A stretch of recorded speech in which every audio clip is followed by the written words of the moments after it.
Do not, and I repeat, do not obey your parents. It doesn't matter if you're a kid, if you're an adult, or whatever. There is no rule where you have to obey them, where you have to respect them, where you have to, give yourself away to them. They're your parents, right? They didn't ask you if you wanted to be brought into this world, and they certainly have their own wounds of humanity. They have their own wounds of all the bullshit going on, all of their own things that they've hurt you with, and then they see you doing an action that they taught you to do.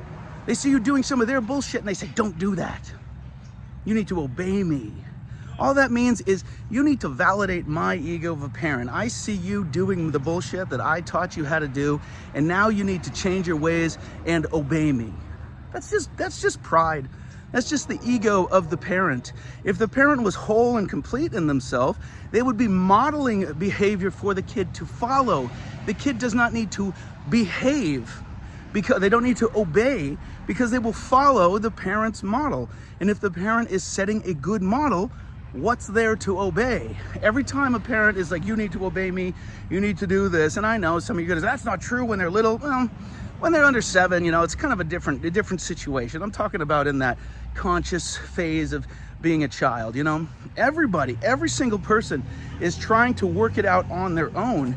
And when you're a parent that always makes your child obey, you got to obey me, you got to do what's this and that, and you're always forcing them into how you think and how you feel, they will never arrive at their own space of being. They will always be in fear. They will go into their adult life thinking that they need to obey everybody and feeling fear all around them. And that's just a horrible way to live. Do not obey your parents. It's not worth it. It doesn't mean anything. If your parents were worth something, if they were a person that you wanted to emulate, yeah, emulate their behavior. But if they're telling you to do something, you got to be this way, especially as an adult, do not obey. As a rule, do the opposite, because they are trying to force you into their ego of how things are supposed to be while you're trying to figure out how to be.